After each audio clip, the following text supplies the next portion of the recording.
A segunda de Samuel, en el capítulo 9, hoy vamos a hablar de una palabra que es sumamente conocida por todos ustedes, casi que se la saben de memoria, pero es para hacer un recordatorio, ¿verdad?, de lo que ya han aprendido. Vamos a compartir esa palabra y sí les voy a pedir, como ha estado mencionando Jocelyn desde que iniciamos, muy acertadamente. Por cierto, muy bonita la presentación del alfarero, excelente. Que estemos todos con un corazón dispuesto. En el momento en que nosotros decidimos sacar el tiempo para venir a la congregación, para venir a la iglesia, tenemos que olvidarnos un poquito del celular, de que se quedó algo por ahí pendiente, y concentrarnos, porque venimos a adorar al Señor. Amén. Venimos a alabar su nombre y alimentarnos de su palabra. Amén.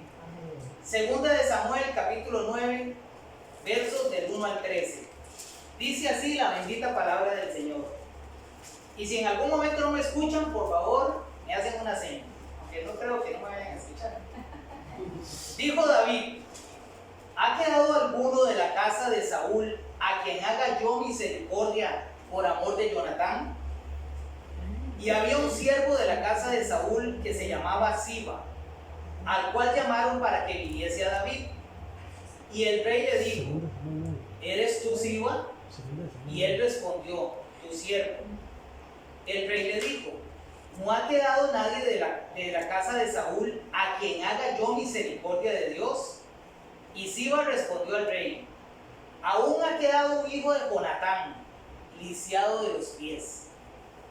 Entonces el rey le preguntó: ¿dónde está?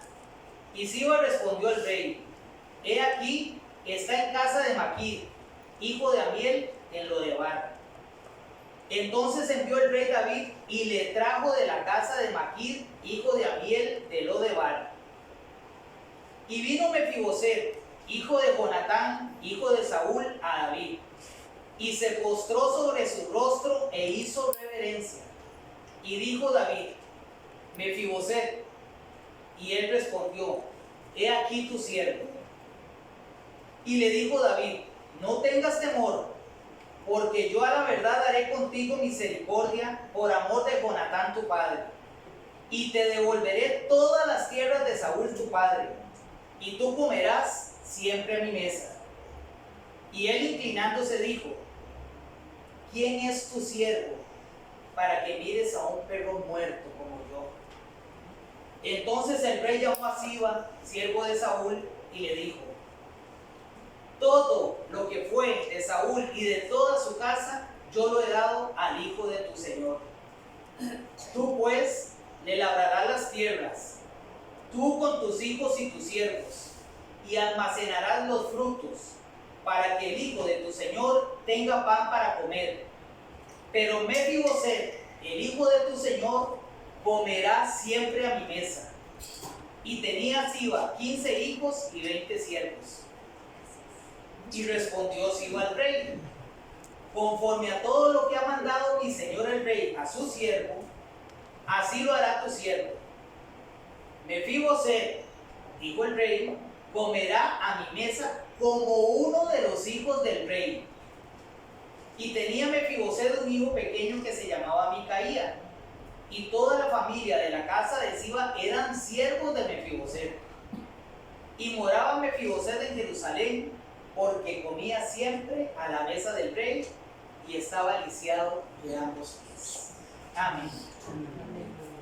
Señor Padre Santo, yo te pido para que todo este pueblo, Señor, todos estemos en comunión en este momento, para que todos estemos con un corazón dispuesto a escuchar tu palabra.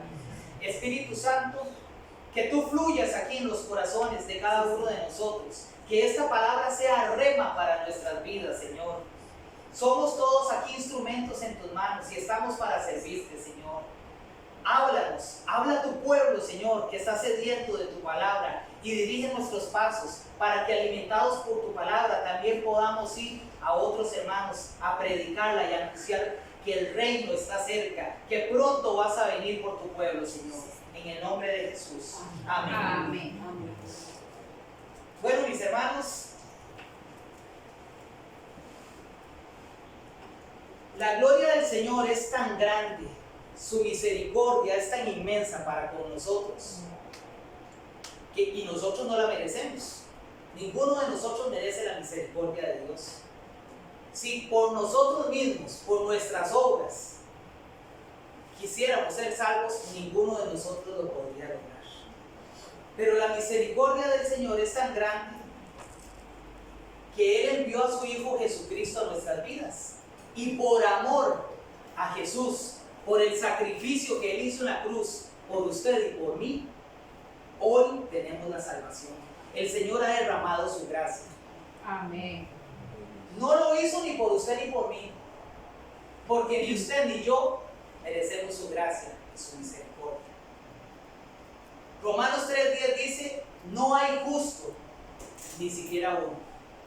Romanos 3:23 dice: por cuanto todos pecaron y están destituidos de la gloria de Dios, por lo tanto ninguno de nosotros podría merecer la gracia y misericordia del Señor. Pero hubo alguien que quiso que esa gracia y misericordia del Señor llegara a nuestras vidas, y ese fue nuestro Señor Jesucristo. Amén. En la eternidad pasada, el Señor se ofreció a su Padre para dar su cuerpo, para renunciar a su gloria y venir aquí a darnos vida. Menciona la palabra que David ya estaba en su reino, ya su reino estaba establecido completamente. Si leyéramos los capítulos anteriores, o sea, el contexto de la palabra, nos daríamos cuenta que ya habían sido derrotados diferentes pueblos filisteos. Ya David había establecido su reino, pero en su memoria, en su corazón, había un recuerdo, y era que había una promesa que él le había hecho a su mejor amigo, a Jonatán. En 1 Samuel 8:3 dice que cuando David fue llevado a la casa de Saúl después de haber derrotado a Goliat, dice que el alma de Jonatán quedó ligada totalmente a David. Y en 1 Samuel capítulo 20 del 14 al 17 se habla de ese pacto que hizo Jonatán con David. ¿Por qué Jonatán hizo ese pacto con David? Porque él reconocía que David iba a ser el siguiente rey de Israel. Ya el Señor le había quitado el respaldo a Saúl. Saúl había sido una persona desobediente ante el Señor, que había actuado por sus propios medios y no siguiendo la dirección del Señor, como también a veces pasa con nosotros. El Señor le quitó el respaldo a Saúl y mandó al profeta Samuel a ungir a ese niño, a ese pastor de ovejas lo mandó a ungir. Ya Jonatán ya conocía de esto, y él sabía que David iba a seguir siendo el rey de Israel. Lo curioso de todo esto es que Jonatán era el hijo de Saúl. Si Saúl moría, Jonatán iba a ser el rey de todo Israel. Pero en él no había ningún tipo de egoísmo, y sobre todo había temor de Dios en su corazón. Y él, siguiendo la palabra del Señor, apoyó al que sería el siguiente rey de Israel, que era David. En ellos había una amistad muy fuerte. Y si notamos lo que dice en el versículo 1, ¿ha quedado alguno de la casa de Saúl?, nos damos cuenta de algo. Él no preguntó por Mefiboset. Quizás en ese momento ni siquiera sabía que Mefiboset existía. Él pregunta: ¿ha quedado alguno de la casa de Saúl? ¿Ha quedado alguno? Y es cuando le mencionan que ahí está Mefiboset. Pero no era por esa persona. O sea, podía ser Mefiboset, podía ser Rodolfo, podía ser Yami, podía ser cualquiera. No era por esa persona que David quería hacer misericordia. Era por amor a Jonatán. Y no viene a sus mentes que lo mismo hace nuestro Padre Celestial. Esto es como una representación de lo que sucede con nuestro Padre. Por amor a su Hijo Jesucristo, y a que usted y yo hemos aceptado a Jesucristo en nuestro corazón, borra todas nuestras iniquidades y nos justifica y derrama sobre nosotros su gracia. David quería hacer cumplir esa promesa. Porque 1 Samuel 13:14 dice que David tenía un corazón conforme al corazón de Dios. Hechos 13:22. David tenía un corazón conforme al corazón de Dios. Y si el corazón de Dios es un corazón lleno de misericordia, eso mismo quería hacer David. Quería derramar misericordia sobre algún descendiente de la casa de Saúl, por amor a Jonatán. Romanos 5:8 dice que Dios muestra su amor para con nosotros, en que siendo aún pecadores, Cristo murió por nosotros. Juan 3:16 dice, porque de tal manera amó Dios al mundo, que ha dado a su Hijo unigénito, para que todo aquel que en Él cree, esto es muy importante, para que todo aquel que en Él cree pueda ser salvo. Y el Señor, por amor a su Hijo Jesús, nos da su misericordia y nos da su gracia. Es lo mismo que estaba haciendo aquí David en ese momento. Y dice que llaman a ese siervo, a Siba, y David le pregunta, ¿ha quedado alguno? Y Siba le dice, sí, ha quedado uno. Y casualmente, esas casualidades en Dios, ¿verdad? Que se dan. Un hijo de Jonatán, pero está lisiado de ambos pies. Yo me imagino que Siba lo dijo con un poco de menosprecio. Están en el palacio del rey, con todo el esplendor, con toda esa majestad que hay ahí. Siba era siervo de Saúl. Si no hubiera habido ningún descendiente, ahí estaba Siba. Le podría haber tocado todo a él. Y dice, hay uno, pero está lisiado de los pies. Porque lamentablemente, mis hermanos, muchas veces sucede, aún dentro de las congregaciones cristianas, que miramos las fallas, los errores, los pecados de los demás y muy fácilmente señalamos. Y muy fácilmente yo puedo decir, no, aquel está lisiado de los pies. No, aquel está en aquel pecado. No, aquel está fallando en eso. Es muy fácil para nosotros hablar así. Pero cuando ustedes leen lo que aquí dice, David preguntó si había alguno, no preguntó cuál era su condición. O lo hizo. David no preguntó por su condición. David dijo, ¿ha quedado alguno? Cuando Siba le responde que sí, que efectivamente, que ahí está esa persona, porque está lisiado de los pies, está lleno de cargas, está lleno de problemas. Lo primero que hace David es, lo manda a traer. Es lo primero que hace David. A pesar de su aparente discapacidad, David lo manda a traer. Y todavía este siervo le recuerda al rey que hay otro problema. Aparte de que él está lisiado de los pies, hay otro problema. Y el otro problema que hay es que se encuentra en un lugar que se llama Lodebar. Lodebar era un lugar que estaba al este de Jerusalén, y estaba muy lejano, cerca de donde hoy es Jordania. Jerusalén significa ciudad de paz, pero Lodebar significa sin pasos. Un lugar inhóspito, un lugar árido, un lugar donde no podían pastar las ovejas ni el ganado. No había nada que comer.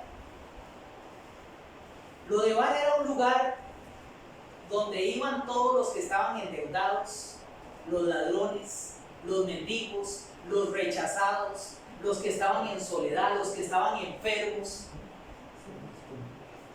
Probablemente esas personas que tenían hijos y los hijos no se ocupaban de ellos. Probablemente esas personas que tenían alguna discapacidad física y nadie quería tenerlos en su casa. Aquellos que no tenían cómo pagar sus deudas. O sea, Lodebar era el lugar de los problemas, el lugar de las dificultades. montadas, un lugar sin ningún tipo de alimento, un lugar sin pastos. Y ahí se encontraba Mefiboset. ¿Por qué Mefiboset estaba ahí? En 2 de Samuel 4:4, la palabra de Dios nos dice que cuando Saúl y Jonatán fueron muertos en esa batalla contra los filisteos, corrió la noticia rápidamente al palacio y vinieron a avisarle: mataron al rey, mataron al príncipe, acabaron con parte del ejército. Y Mefiboset era un niño de 5 años. Era un pequeñito y estaba siendo cuidado por su nodriza. Cuando la nodriza escucha la noticia, inmediatamente agarra al niño y sale corriendo. Porque sabe que así como mataron a Saúl, porque sabe que así como mataron a Jonatán y a todos los del ejército, así van a venir a matar a ese niño. Y ella sale corriendo. Pero en esa carrera el niño cae de sus brazos y queda discapacitado, queda inválido. Un niño de 5 años, un niño que estaba acostumbrado a correr ahí por los salones del Palacio Real, por los jardines del Palacio Real. A los 5 años este niño pierde a su papá. A los 5 años este niño pierde a su abuelo. A los 5 años este niño pierde sus piernas, pierde su casa.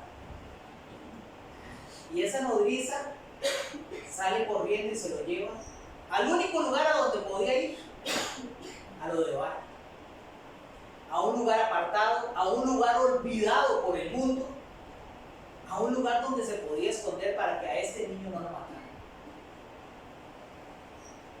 ¿Qué significa Lodebar hoy para nosotros? Hermanos, Lodebar significa para nosotros ese lugar donde nosotros nos hundimos en el sufrimiento, ese lugar donde nosotros caemos en una tristeza y no nos levantamos. Me diagnosticaron una enfermedad y me dicen que voy a fallecer en poco tiempo. Mi esposa decidió irse con otro hombre. Me despidieron de mi trabajo. ¿Cuántas cosas más podríamos mencionar para vivir en Lodebar? Y yo supongo que muchos de ustedes han vivido en Lodebar en algún momento. Yo viví en Lodebar y me costó mucho salir de Lodebar. Me costó muchísimo superar mi pasado. Me costó muchísimo perdonarme. Porque a veces le pedimos perdón a Dios, pero no nos perdonamos nosotros mismos. Me costó muchísimo salir de esa fosa, de ese lugar sin pasos. Pero eso era lo que Dios quería para Mefiboset. Eso es lo que Dios quiere para nosotros, que estemos en Lodebar.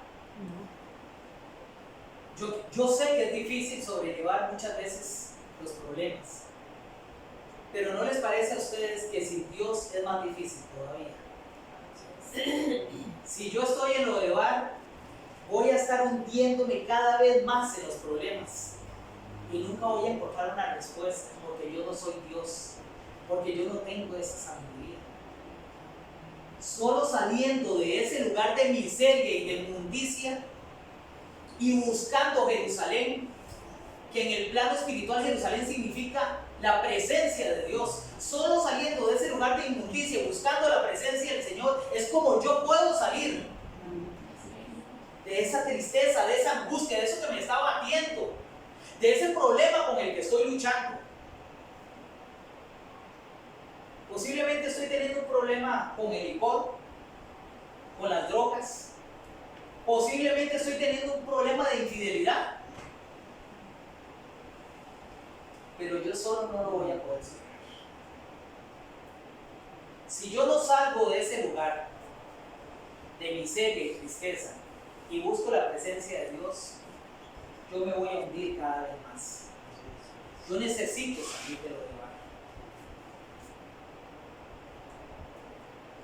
Y es tan bonita la palabra de Dios que dice Colosenses 1:13 que el Señor nos libra de la potestad de las tinieblas y nos traslada al reino de su amado Hijo. David dice, háganme el favor y me traen a este muchacho ya de lo de abajo. Tráiganlo de ese lugar de inmundicia aquí, a la ciudad de paz, a la presencia del Rey. Y es lo que Dios hace con nosotros, según Colosenses 1:13. Nos saca de las tinieblas, nos saca del dolor, nos saca de la angustia, de la tristeza, de la ira que podamos tener, para llevarnos a la presencia de Él. ¿A dónde queremos estar nosotros? ¿En lo de Bar o en Jerusalén? ¿A dónde queremos estar nosotros? ¿Sumidos en la tristeza, en la angustia o en la presencia de Dios? Y ojo, no significa que buscando la presencia de Dios los problemas se terminan. Y eso lo vamos a ver más adelante. Pero usted aprende con la sabiduría de Dios a sobrellevar las cosas. Sí, amén. Y dice que se van a buscar a Mefiboset. Vamos a ver. Se lo llevan de 5 años para allá. Yo me imagino que este muchacho desde los 5 años y conforme fue creciendo era un temor de ver llegar en algún momento a los soldados de David, porque en el momento en que llegaran ahí era para matarlo. En esos tiempos los reyes acostumbraban que cuando un rey era derrocado o un rey fallecía y llegaba otro rey al trono, ¿qué sucedía? Mandaba asesinar a toda la dinastía. ¿Con qué objetivo? Para que de esa dinastía no fuera a salir un niño que fuera después a pelear por el trono. Entonces los mandaban a exterminar a todos. ¿Cómo creen ustedes que estaba Mefiboset ahí? Y cuando por ahí algún vecino o alguien le dice, acaban de llegar los soldados de David, ¿cómo se pudo haber sentido Mefiboset? ¿Ustedes se imaginan el miedo que pudo haber sentido él en ese momento? Pero llegaron los soldados de David, posiblemente con mucho cariño, con mucho respeto, lo tomaron y lo tuvieron que haber puesto en un caballo, en una carreta para poder trasladar, porque era inválido. Y traen a Mefiboset a la presencia de David.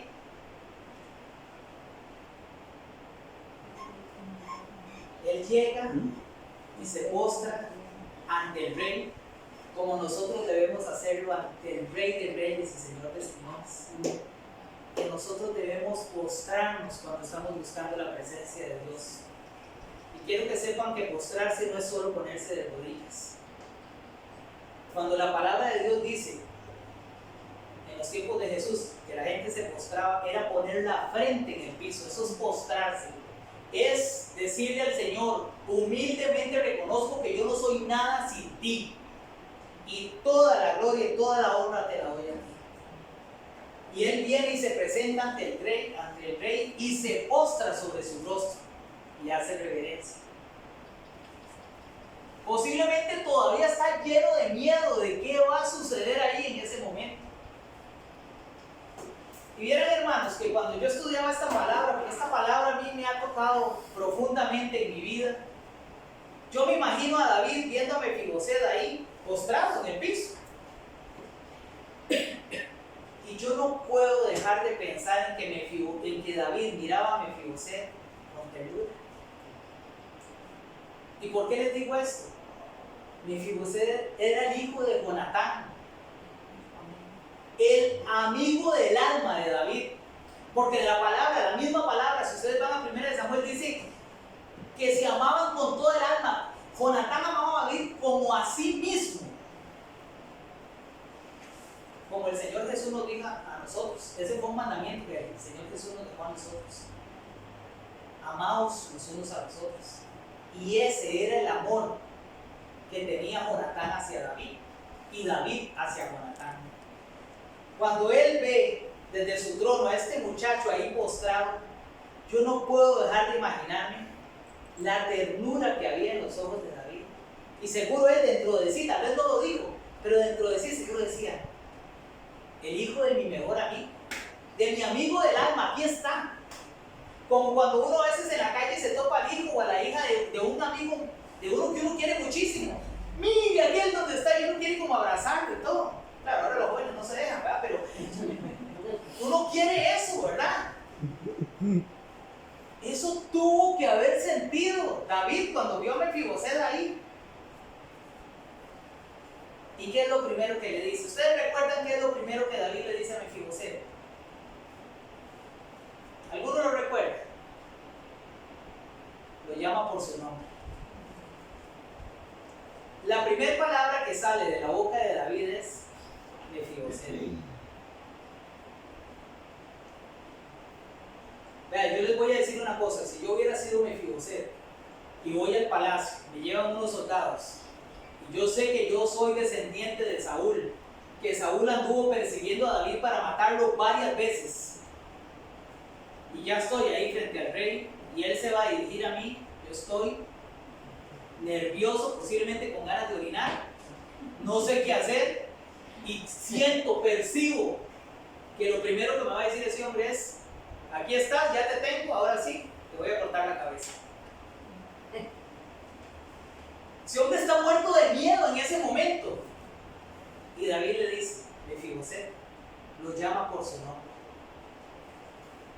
En el capítulo 10 de Juan, cuando Jesús habla de que Él es el buen pastor, en los versículos 14 y 27, Jesús dice: mis ovejas conocen mi voz y yo las conozco.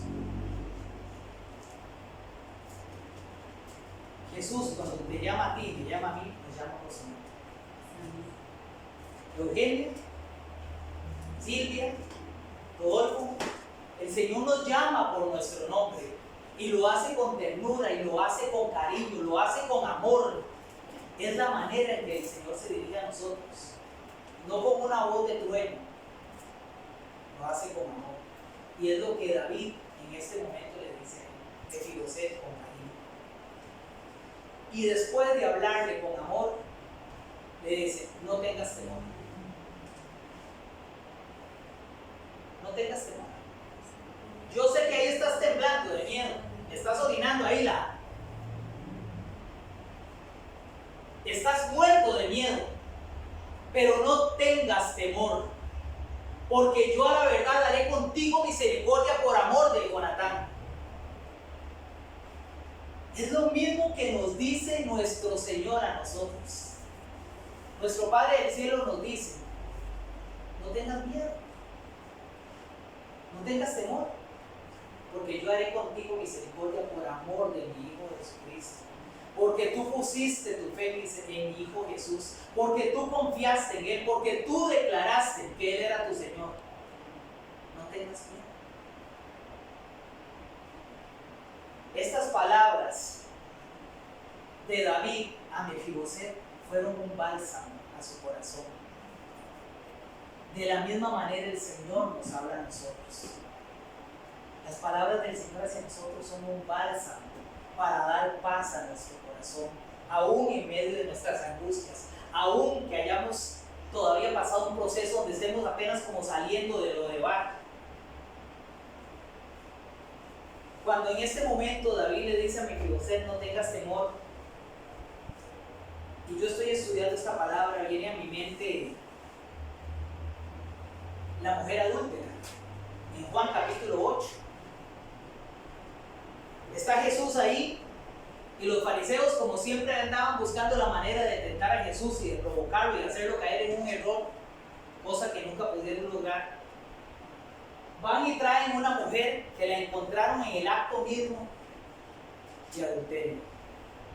Claro, hay una cosa muy curiosa y que se podría cuestionar ahí: ¿por qué no trajeron al hombre, verdad? Pero bueno, en fin, trajeron a la mujer, la pusieron ahí posiblemente desnuda, con toda la vergüenza que ella podía tener, frente a todo el pueblo en la plaza, acusándola de adulterio.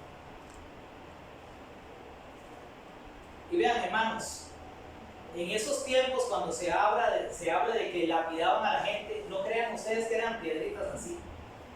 Yo me imagino que había unos, los más viejos seguro, traían unas piedrotas que no podían ni caminar, ¿verdad? Con esas piedras. deseando poder tirárselas a esa mujer. Ese montón de sivas que veían a esa mujer lisiada, venían, seguro, con unas piedras así. Yo imagino, si hubieran habido en ese tiempo traían bloc de 20 de esos, los más grandes que se usan para los muros de contención. Traían unas piedrotas como así para arrojárselas a esa mujer, señalándola por su pecado. Jesús está escribiendo. La Biblia no dice que estaba escribiendo Jesús, pero Él está ahí escribiendo. Probablemente está escribiendo: aquel que está con la piedra más grande ya se acostó con ella. El otro que tiene que ir es un gran adulto también. Aquel la pasa estafando a la gente. Bueno, nadie sabe lo que Jesús está escribiendo. Y Jesús les dice: bueno, está bien, el que esté libre de pecado, el que no haya fallado nunca en su vida, tírele la primera piedra. ¿Y qué sucedió, hermanos? El que estaba aquí, así, de una vez tiró la piedra y se fue. Porque dice que el primero que se fueron los más viejos. Esos fueron los que tiraron las piedras más grandes, óiganlo. Eso es así. Los más viejos empezaron a ir de primeros. Y se fueron todos. Jesús levanta su mirada y mira a esta mujer sin condenarla, sin juzgarla. Y le dice: ¿y dónde están los que te acusaban? ¿Dónde están? ¿Qué se hicieron? Y ella vuelve a ver para todos lados. Imagino que hasta ese momento ella había estado con la carita tapada. Y dice: se fueron, Señor, ya no están aquí. Y Jesús le dice: no te condenaron, yo tampoco te condeno. Yo tampoco te condeno. Cuando yo leo aquí que David le dice a Mefiboset: no tengas temor, yo veo que él está diciendo: yo tampoco te condeno. Jesús le dijo a esa mujer: yo tampoco te condeno, porque Jesús nos confronta a nosotros con el pecado, pero no nos condena.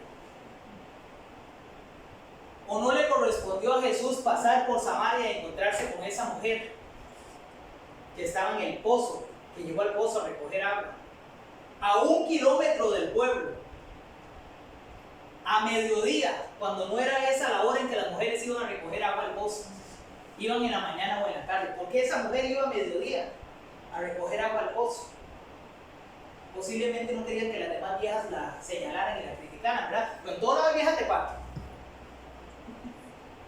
iba a mediodía solita, con ese sol y caminando 1 kilómetro, porque el pozo está a 1 kilómetro. Y Jesús viene. La mujer al principio empieza como a discutir un poquito con él, a no estar de acuerdo, hasta que Jesús le dice: 5 maridos has tenido, y con el que ahora vives no es tu marido. O sea, estás en unión libre, estás en fornicación.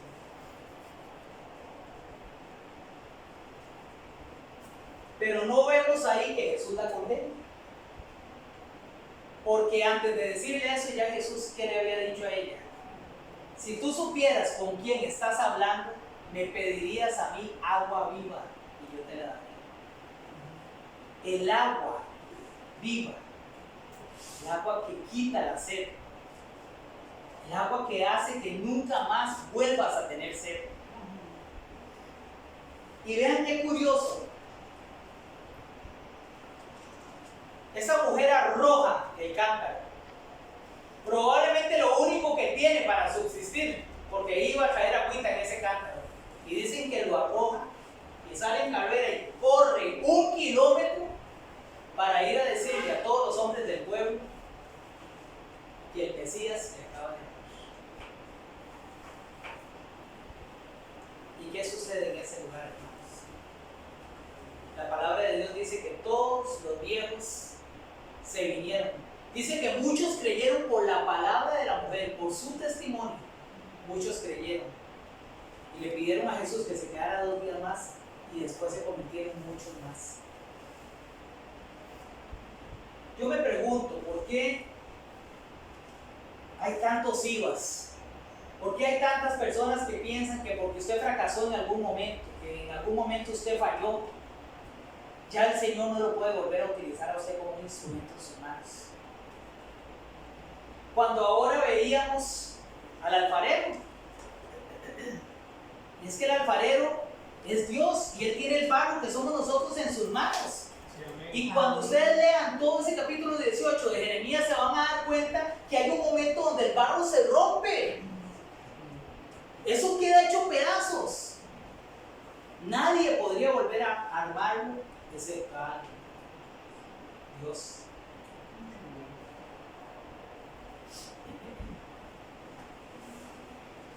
No tengas temor, le dice David a Mefiboset.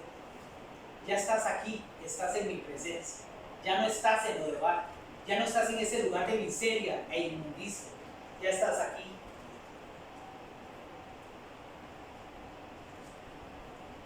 Y por amor a Jonatán, todo se te devolverá. Por amor a Jonatán. Yo te haré misericordia por amor a Jonatán.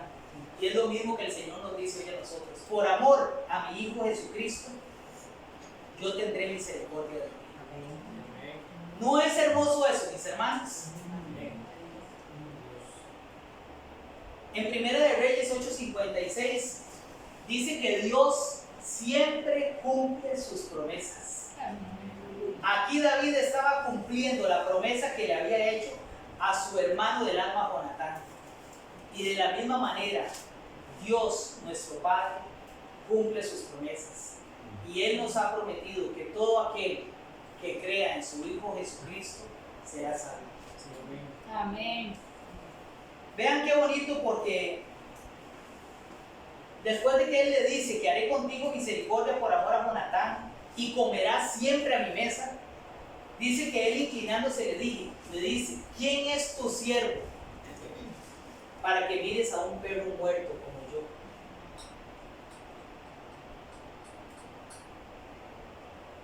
Mefiboset está reconociendo su condición. ¿Cuál es esa? Su condición de pecado. Él está reconociendo que tiene limitaciones. Él está reconociendo, como nosotros debemos hacer, que hemos fallado.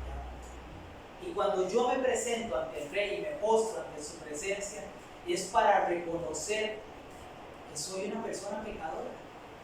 Sí, puedo venir a la iglesia todos los domingos y tal vez entre semana. Sí, puedo leer la Biblia todos los días. Todos los días tengo que orar y buscar la presencia del Señor. Pero sigo siendo un ser humano, sigo estando en esta carne. Y mientras esté en esta carne voy a fallar, me voy a equivocar. Él está reconociendo su condición de pecado. ¿Quién es? Y vean, mis hermanos, hubo muchos momentos donde yo dije: Señor, ¿quién es este siervo tuyo para que tú puedas utilizar a un perro muerto como yo para predicar tu palabra? Y posiblemente algunos de ustedes dirán: pero ¿quién soy yo para poder hablarle a alguien de la palabra de Dios, para poder evangelizar, para poder compartir un versículo, si yo he hecho esto o lo otro? Pero vean la misericordia que tiene el Señor hacia nosotros. Por solo el hecho, oigan, es que por solo el hecho de poner nuestra confianza en Jesús, todo queda borrado. Miqueas 7:19 dice que el Señor volverá a tener misericordia de nosotros, sepultará nuestras iniquidades y echará a lo profundo del mar todos nuestros pecados. ¿Cuántos dicen? Todos. Todos nuestros pecados son echados a lo profundo del mar por la gracia y misericordia del Señor. Así que, mis hermanos, así como Mefiboset encontró misericordia y gracia en el Señor, en este caso en el rey David, así nosotros, David representa a Dios. Nosotros somos aquí representados por Mefiboset. Es en Dios donde nosotros encontramos misericordia. Por eso es tan importante que podamos salir de Lodebar, Si usted en este momento está viviendo alguna situación por una enfermedad, por un problema familiar, por una infidelidad, por lo que sea, el Señor a usted quiere sacarlo de ahí. Él no quiere que usted esté encerrado en lo de bar. Él quiere traerlo hasta su presencia y derramar su gracia sobre su vida. En este pasaje tan bonito de 13 versículos hay algo que me llama mucho la atención, y es que David menciona en 4 ocasiones que Mefiboset comerá siempre a su mesa. En 4 ocasiones. Versículo 7, versículo 10, versículo 11 y versículo 13. Mefiboset comerá siempre a mi mesa. ¿Qué estamos esperando nosotros como cristianos? ¿Qué estamos esperando nosotros como creyentes en Jesús? No estamos esperando su venida. Incluso no estamos orando por su venida. No estamos pidiéndole al Señor: Señor Jesús, ven. Ven por tu iglesia, ven por tu pueblo. Y hay una promesa tan linda en Apocalipsis 19:19. Dice que llegaremos a estar en la cena de las bodas del Cordero. Amén. Amén.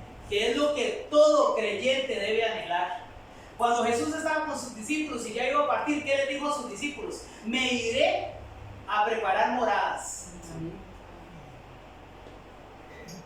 Y en este último versículo dice que y moraba Mefiboset en Jerusalén y comía siempre a la mesa del rey. ¿Dónde moraba Mefiboset? En Jerusalén, la ciudad de paz. Había salido de la tristeza y de la angustia, de la miseria, para llegar a la presencia de Dios, que es lo que nosotros estamos haciendo y debemos seguir haciendo.